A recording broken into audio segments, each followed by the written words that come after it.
Hey guys, how are you? I generally hope you're doing well, and I came back with a review of another device for multiple reasons. The device in question being Xperia XZS, and to be honest with you, I've been kind of pissed off by how much the reviewers are generally pushing the S8 and the OnePlus 5, the new iPhone that's about to come up, and generally either ignoring or bad mouthing Sony or LG G6. So here the XZS, the biggest issue you have with this phone, and the biggest issue people have with this phone, is that it has a HD display, it has a Snapdragon 820 processor, and everybody keeps saying that it's generally just a slightly bumped up version of the previous XZ model, which is not the case, because actually people are not going to tell you the truth. They're just going to give you specs, throw them in your face, and tell you that this is just a cheap knockoff. Before I actually begin reviewing this, I've been living in Japan for 6 months, and after my 6 month work and travel in Japan, I actually realized the philosophy of Japanese people. And it's pretty simple. If something is not broke, don't fix it. So first of all, I'm gonna start with the design. Yes, it is an XZ design, and it's a beautiful phone. It feels awesome in the hand. The last time I was this excited by the device was when I was actually holding the original Xperia Array, because this reminds me a lot because of the matte back. As you can see, it's not slippery. It's really awesome. The glass is coated so that it does not attract a huge amount of fingerprints. No matter how much you will not get smudges.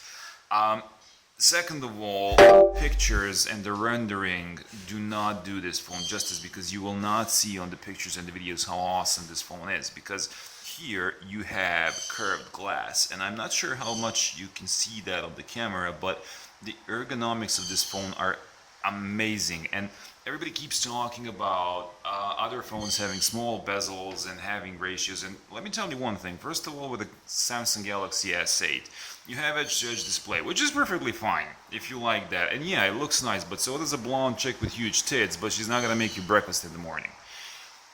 The the 18:9 ratio is too tall for a phone to be used with one single hand. It's not practical. It does look nice, also the standard is a problem.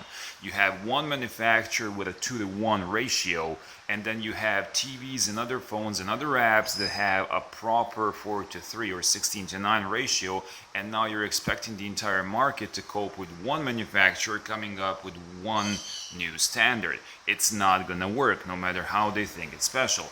This is a proper phone with a proper display, with a proper ratio. It feels perfectly normal in the hand, and no matter how the bezels look big in the pictures and in the videos, when you get to hold the phone in the hand, that's not the case. Second of all, the display.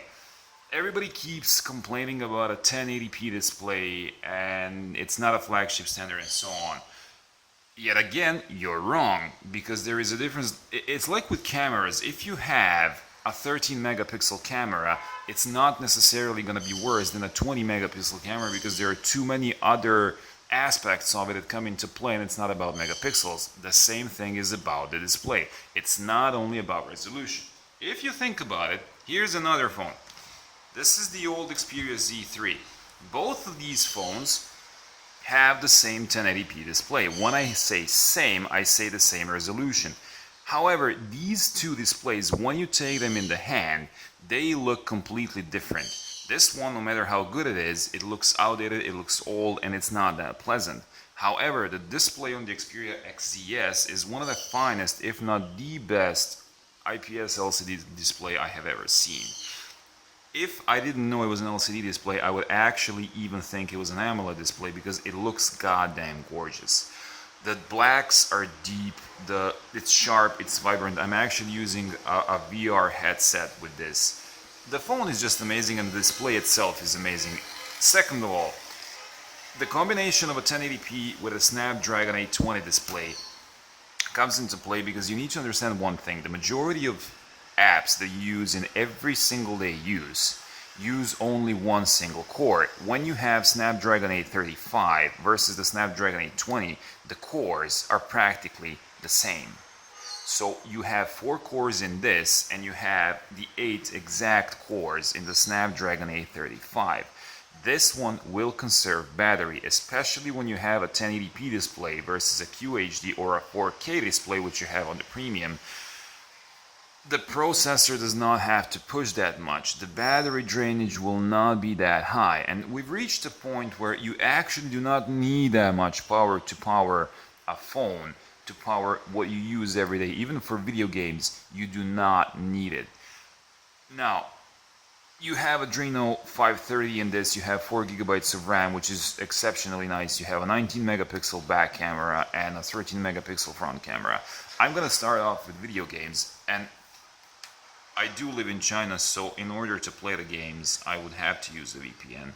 And don't get me wrong, I'm not advertising ExpressVPN, it's just one which is most convenient for me to use here in China. I usually test video games in performance with Asphalt 8, but I'm not going to do that here right now because I actually want to show you the processor, the CPU to RAM management with Simpsons Tapped Out. Now, Simpsons Tapped Out is a pretty big game. It's a micromanagement game, and the reason why I'm doing this is because I've been playing this game for like 3 years now. My city is pretty huge, and the video game has superb HD graphics. The video game itself has a lot of movement once it loads. There are too many characters inside with sharp graphics, and my city is huge, which means it's going to take a huge chunk of RAM. Now, what I want to actually show you is how the phone manages that.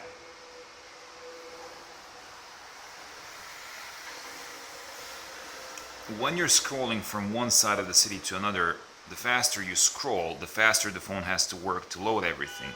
And as you can see, there's just too much detail here, too many characters, too many houses. Like, for instance, when you zoom in, the graphics still stay as sharp as they were when you zoom out.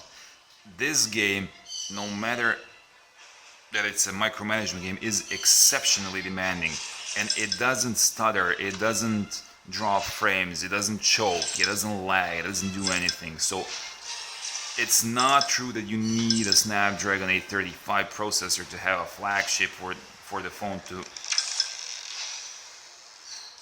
or for the phone to actually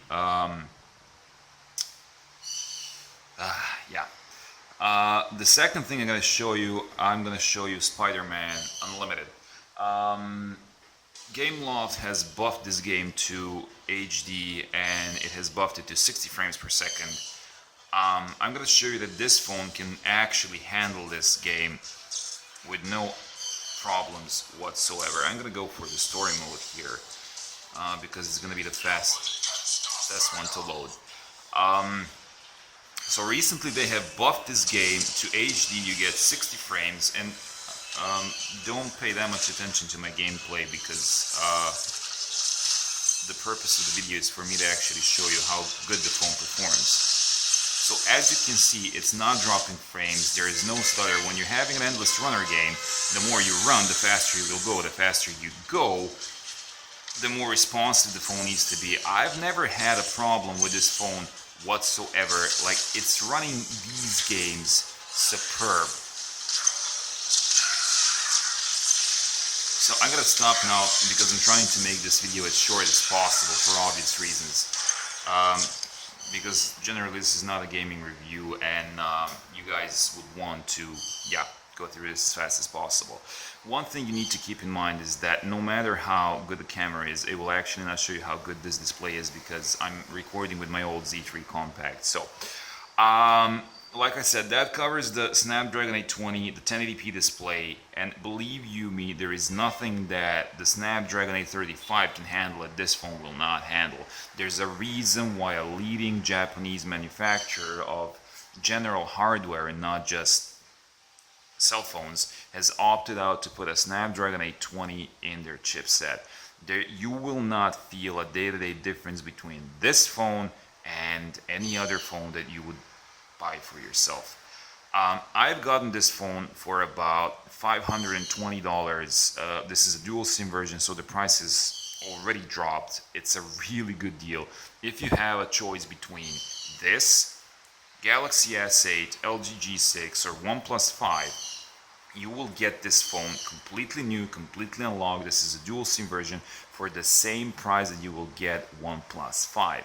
Believe you me, this is a phone to go to. Camera. Camera is amazing. Some of the pictures I've been taking with this phone are the best pictures ever. The front-facing camera is 13 megapixel shooter, has autofocus. Yeah, that's my ugly face at like 8 o'clock in the morning. It's exceptionally fast. 13 megapixels, sharp. Yeah, and the pictures coming out of this are amazing. It has autofocus. It has everything that a selfie shooter would need. It's a wide-angle camera. The front-facing camera is also exceptionally fast. This is the image that you will see in my... It's a reflection on my table, which is not pretty clean at the moment. The low-light pictures I've been taking with this have been amazing. The processing of the camera is really amazing. Like, I've never seen low-light pictures as good as the ones I've taken on this phone. You will have to take my word for it, because right now, well, I'm unable to shoot low-light pictures. Now, for the bad sides of the phone, there are a few of them, and first of all, they're advertising the 960 frames per second super slow motion camera, which is a gimmick. First of all, you're never gonna use it, and when I say never, it's gonna be interesting for the first 2 or 3 days because of two things, and then you will realize it's not really that practical. First of all, it needs perfect light. You can use it daytime, you can use it in perfect lighting conditions, and it's gonna look great. The moment that the sun goes down, or you're in a room with actually just neon lights or whatever you use for your lighting conditions, it's not gonna look that good, because when you have something with a shutter speed that allows it to actually take 960 shots in a second, you need perfect lighting conditions. It cannot absorb so much light. So in low light conditions, it's practically useless. Second of all, it's 720p. You will get a lot of noise, you will get a cropped image. Believe you me, you will have fun with it for 2 days. After that, you will not be able to do anything with it. The second thing that I absolutely hate about this phone is the loudness of the stereo speakers. The quality is good. I'm not gonna play anything for you right now because you will not be able to hear it on the video, but if you have seen my previous reviews, I've been using this little baby for quite a while. This is the old HTC One M8, and with Axon 7, these two phones have been my best audio experience ever. I've been getting audio output with this phone that Sony Xperia XZS cannot and most probably will not ever match. And I'm talking loudspeakers, because this baby has been great. Like I said, there is no use for doing a comparison, because shooting on a camera, you will not be able to hear it unless you're actually in the room to listen to it. And don't get me wrong, the quality is fine. If you're sitting in a quiet room playing video games or doing whatever, it's going to be fine, but you will not be able to cook in your kitchen, play some music on your phone, and actually enjoy it, because it's impossible. It's not that loud. When it comes to the audio jack, I used a few headsets because I wanted to get multiple ranges. These are my Sony Heron AAP 100 headphones. They're, let's say, mid-range headphones to maybe high tier, going towards high tier, but let's say they're noise cancelling mid-range headphones, and the sound quality in the headphones is absolutely amazing, but still, for my personal taste, it's just not loud enough. I'm a guy that listens to a lot of heavy metal, a lot of hardcore metal. I listen to, well, as you can see here, 2 Minutes to Midnight. I listen to Iron Maiden, I listen to Sabaton, I listen to Pantera. It's not loud. The quality is perfect. The quality is amazing, but it's not loud enough. I've also used my old earbuds from Samsung Galaxy S3, and I also used Apple earbuds, and earpods, and the quality is still really good, but still not loud enough. I'm hoping that in the future they will improve this with some software, but right now, as it is, it's just not satisfying. Um, to generally summarize this, this is one of the best phones you will find right now on the market. I agree, Samsung Galaxy S8 or Samsung in general have an awesome marketing strategy. You also have HTC U11, which is a nice looking phone, but I didn't hold it in my hand, I didn't play with it to actually give you my impressions. I did have a Samsung Galaxy S8. I would pick this phone over the S8 any given time of the year. This is a future-proof phone, 1080p display, a lot of battery time, and I've actually taken a picture yesterday because what happened, yesterday is that I woke up at 6 o'clock in the morning at 100%. I went to bed, the time as you can see was 21:03.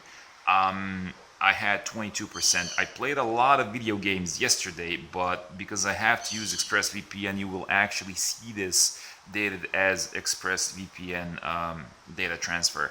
I used a lot of WeChat messaging. Screen on time was, oh, here in this screenshot you will not see it, but I had about 4.5 hours of screen on time. The battery of this phone is amazing. It charges from 0 to 100 in about an hour and 20 minutes, and I shit you not. I'm not gonna keep. I'm generally not gonna keep this video any longer. Believe you me, you have to take this phone in your hand and actually spend some time with it. It will grow on you. You will love it. It's one of the most amazing phones I have ever had. I tried the S8. I tried the G6. I actually spent 2 days with OnePlus 5. Haven't tried the U11, so I cannot say anything about HTC, but this phone for $500 off contract is the best deal you will find so far. And don't be fooled, this is an upgrade from the original XZ. It's not the same. The display is different. There is more RAM. The software coding is different. The camera is different. If you have any questions, leave them in the comment section. Peace out.